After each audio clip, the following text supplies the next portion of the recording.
ചരിത്ര സഞ്ചാരങ്ങൾക്ക് സാക്ഷിയാണ് ഈ നഗരം. ജോഹന്നസ്ബർഗിലൂടെ യാത്ര ചെയ്യുന്ന ഓരോ നിമിഷവും അത് ഓർമ്മയിലെത്തും. ഒരു ദേശം എങ്ങനെയാണ് സർവം സഹയുടെയും സംഹാരമൂർത്തിയുടെയും വേഷമണിയുന്നതെന്ന് ദക്ഷിണാഫ്രിക്കയുടെ പോയ കാലം വിളിച്ചു പറയുന്നുണ്ട്. ആഫ്രിക്കൻ വൻകരയുടെ തെക്കൻ പ്രദേശമാണ് ദക്ഷിണാഫ്രിക്ക. പടിഞ്ഞാറ് അറ്റ്ലാന്റിക് മഹാസമുദ്രവും കിഴക്ക് ഇന്ത്യൻ മഹാസമുദ്രവും തെക്ക് രണ്ട് സമുദ്രങ്ങളുടെയും സംഗമ ബിന്ദുവും. സിംബാബ്വെ, മൊസാംബിക്, നമീബിയ, ബോട്സ്വാന എന്നീ രാജ്യങ്ങളാണ് വടക്കൻ അതിരുകൾ. കിഴക്ക് സ്വാസിലാൻഡ്, ലെസോത്തോ എന്ന മനോഹര ഭൂപ്രദേശം പൂർണ്ണമായും ദക്ഷിണാഫ്രിക്കയുടെ അതിരിനുള്ളിൽ സ്ഥിതി ചെയ്യുന്നു. ഏറെ വൈരുദ്ധ്യങ്ങൾ നിറഞ്ഞ ഒരു സമൂഹമാണ് ദക്ഷിണാഫ്രിക്കയിലുള്ളത്. ഭാഷയുടെയും സംസ്കാരത്തിൻ്റെയും കാര്യം പറഞ്ഞു കഴിഞ്ഞാൽ ഏതാണ്ട് 11ഓളം ഔദ്യോഗിക ഭാഷകൾ, 8 അംഗീകൃത ഭാഷകൾ, മറ്റ് പ്രാദേശിക ഭാഷകൾ നിരവധി. ഈ ഓരോ ഭാഷയിലും സംസാരിക്കുന്ന മനുഷ്യർ വ്യത്യസ്തമായ ജീവിത രീതിയും അല്ലെങ്കിൽ വ്യത്യസ്തമായ സംസ്കാരവും സൂക്ഷിക്കുന്നവരാണ്.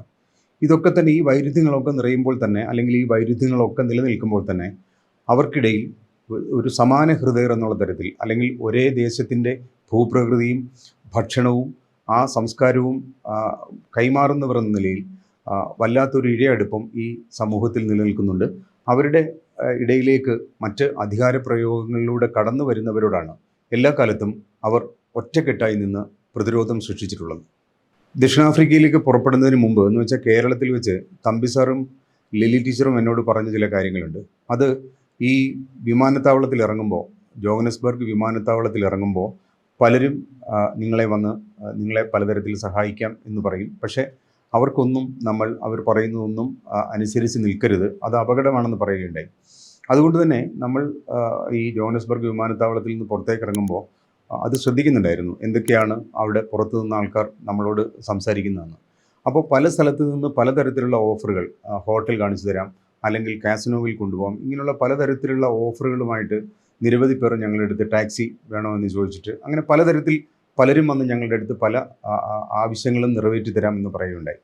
എന്നാൽ ഇപ്പം തോമസ് ചേട്ടനെ സംബന്ധിച്ച് ഈ സ്ഥലവും ഈ വിമാനത്താവളവും ഈ പരിസരങ്ങളും ഒക്കെ തന്നെ സുപരിചിതമായതുകൊണ്ട് തന്നെ അങ്ങനെയുള്ള ആൾക്കാരുടെ ക്ഷണമൊന്നും സ്വീകരിക്കാതെ, അങ്ങനെയുള്ള കാര്യങ്ങളിലൊന്നും നമ്മൾ നിൽക്കാതെ നേരെ എംപറർ പാലസ് എന്ന് പറഞ്ഞ ഹോട്ടലിലാണ് ഞങ്ങൾ താമസിച്ചിരുന്നത്.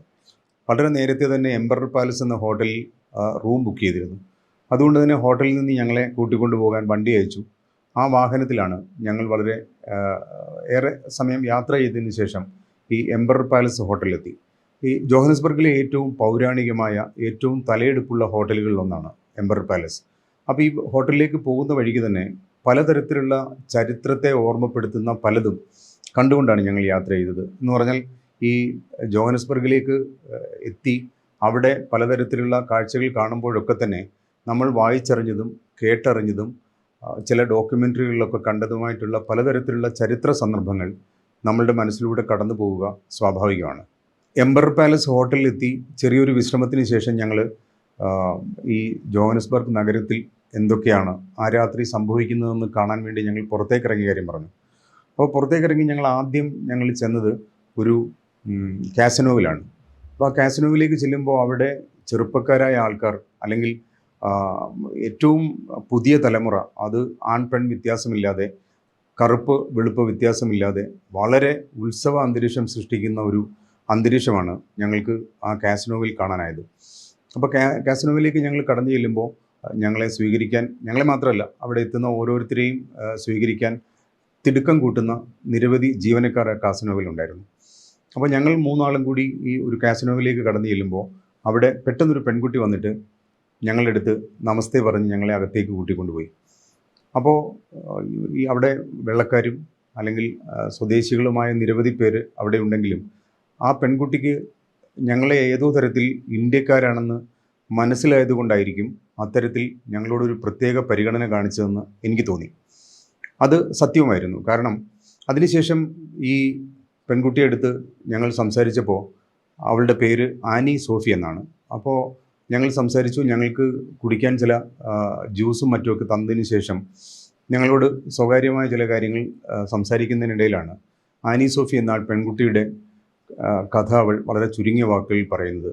എന്ന് വെച്ചാൽ വർഷങ്ങൾക്ക് മുമ്പ് അവളുടെ മുത്തശ്ശൻ ഇന്ത്യയിൽ ഗുജറാത്തിൽ നിന്ന് ഈ ജോഹന്നസ്ബർഗിലെത്തുകയും അവിടെ ചില്ലറ കച്ചവടങ്ങൾ നടത്തി വളരെ പെട്ടെന്ന് തന്നെ അക്കാലത്ത് വളരെ സമ്പന്നനായി മാറുകയും ചെയ്തു. അപ്പോൾ ഈ സമ്പന്നനായി മാറിയ മുത്തശ്ശൻ വളരെ വർഷങ്ങൾ കൊണ്ട് ശരിക്കും ജോഹന്നസ്ബർഗിലെ ഇന്ത്യൻ സമൂഹത്തിൽ അറിയപ്പെടുന്ന ഒരു വ്യവസായിയായി മാറി. പലതരത്തിലുള്ള കച്ചവടങ്ങൾ അങ്ങേർക്കുണ്ടായിരുന്നു. അപ്പോൾ ഇതിനുശേഷം ഈ മുത്തശ്ശൻ്റെ മകൾ എന്ന് പറഞ്ഞാൽ ആനി സോഫിയുടെ അമ്മ ദക്ഷിണാഫ്രിക്കൻ ചെറുപ്പക്കാരനുമായി, ഒരു ദക്ഷിണാഫ്രിക്കൻ യുവാവുമായി പ്രണയത്തിലാവുകയും അവർ വിവാഹം കഴിക്കുകയും ചെയ്തു. അപ്പോൾ ഈ ഗുജറാത്തിൽ എല്ലാ വർഷവും ഒന്നിലേറെ തവണ വന്നു പോകുന്ന മുത്തശ്ശൻ മകളുടെ വിവാഹം ശരിക്കും ഒരു ഇന്ത്യക്കാരനെ കൊണ്ട് വിവാഹം കഴിപ്പിക്കണമെന്ന് വളരെയേറെ ആഗ്രഹിച്ചിരുന്നു. എന്നാൽ പക്ഷെ അത് നടക്കാതെ വന്നപ്പോൾ അദ്ദേഹത്തിന് നാട്ടിലേക്ക് വരാനും ബന്ധുക്കളെ കാണാനും അല്ലെങ്കിൽ അവരെ അഭിമുഖീകരിക്കാനുമുള്ള ഒരു ബുദ്ധിമുട്ട് ഉണ്ടായതുകൊണ്ടായിരിക്കണം ഈ ഒരു ഘട്ടത്തിന് ശേഷം ഈ മുത്തശ്ശൻ ഇന്ത്യയിലേക്കുള്ള വരവ് പൂർണ്ണമായിട്ടും നിർത്തി. ആനി സോഫിയുടെ അമ്മയും അച്ഛനും അവിടെ വീണ്ടും ഈ മുത്തച്ഛൻ തുടങ്ങിയ ബിസിനസ് കാര്യങ്ങൾ നോക്കി അവരവിടെ ജീവിച്ചു.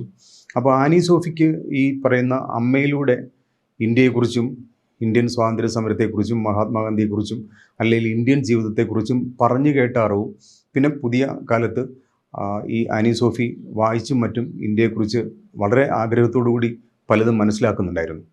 അപ്പോൾ ഈ ആവേശം ഇന്ത്യക്കാർ എന്നുള്ള തരത്തിൽ ഞങ്ങളെ കണ്ടുമുട്ടിയപ്പോൾ ഉള്ള ഒരു ആവേശം ആനി സോഫിയുടെ സംസാരത്തിൽ ഞങ്ങൾക്ക് മനസ്സിലാക്കാനായി.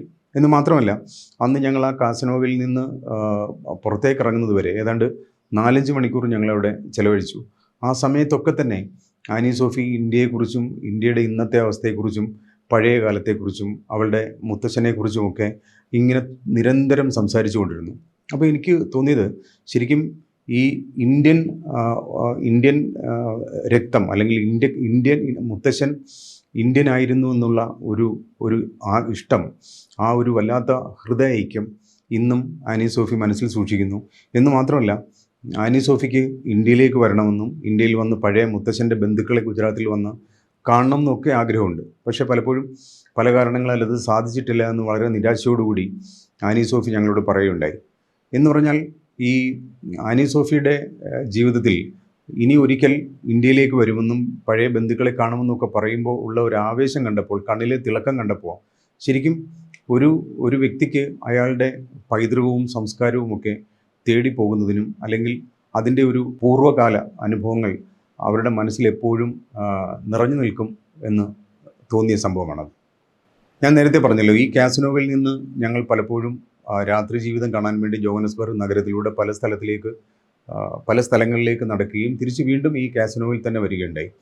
അപ്പോൾ അവിടെ കാണാനായ ഒരു സംഭവം എന്ന് പറഞ്ഞാൽ, ഏറ്റവും പുതിയ തലമുറ എങ്ങനെയാണ് ജീവിതത്തെ അല്ലെങ്കിൽ അവരുടെ യൗവനത്തെ എങ്ങനെയാണ് ആഘോഷിക്കുന്നത്, അല്ലെങ്കിൽ അങ്ങനെ ഒരു രാത്രി ജീവിതം ഏതെങ്കിലും ഒരു നഗരത്തിൽ ഇത്രയും ഒരു തുറന്ന ജീവിതം, ഇത്രയും ആഹ്ലാദത്തോടു കൂടി ചെറുപ്പക്കാർ ഒത്തുകൂടുന്നതും, കൂടുതലും ഞങ്ങൾ കണ്ടതിൽ ഒരു 90% ആ രാത്രിയിൽ ഞങ്ങൾ കണ്ടുമുട്ടിയത് ചെറുപ്പക്കാരെയാണ്.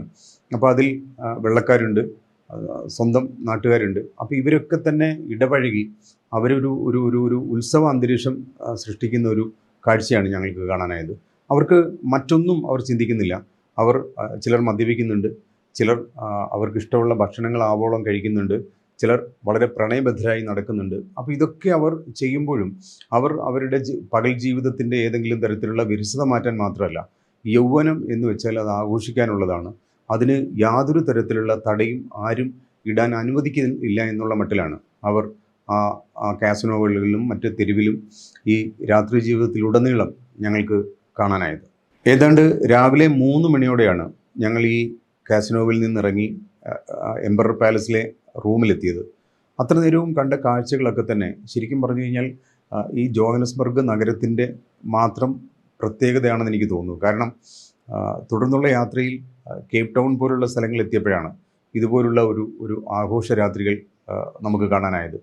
എനിക്ക് തോന്നുന്നത് ദക്ഷിണാഫ്രിക്കയുടെ പല പ്രദേശങ്ങളിലും ദാരിദ്ര്യവും പട്ടിണിയും അതുപോലുള്ള പലതരത്തിലുള്ള ജീവിത ദുരന്തങ്ങൾ കാണാൻ കഴിയുമെങ്കിലും നഗരങ്ങൾ മറ്റൊരു മുഖമാണ് നമുക്ക് മുന്നിൽ കാണിച്ചു തരുന്നത്. എന്ന് വെച്ചാൽ നഗരത്തിൽ വന്ന് ജീവിക്കുന്ന മനുഷ്യരൊക്കെ തന്നെ, അതിൽ കൂടുതലും ചെറുപ്പക്കാരാണ്. അവർ ജീവിതത്തെ ഉത്സവമായി മാത്രം കാണുന്ന ഒരു ദർശനം സൂക്ഷിക്കുന്നവരാണെന്ന് നമുക്ക് തോന്നും. 15-ാം നൂറ്റാണ്ട് മുതൽ യൂറോപ്യൻ അധിനിവേശം അനുഭവിച്ച ഒരു സമൂഹം ഡച്ചുകാരും ഇംഗ്ലീഷുകാരും തമ്മിൽ ഈ നാടിൻ്റെ ഫലസമൃദ്ധികൾ സ്വന്തമാക്കുന്നതിനു വേണ്ടി നടത്തിയ പൊരുതൽ.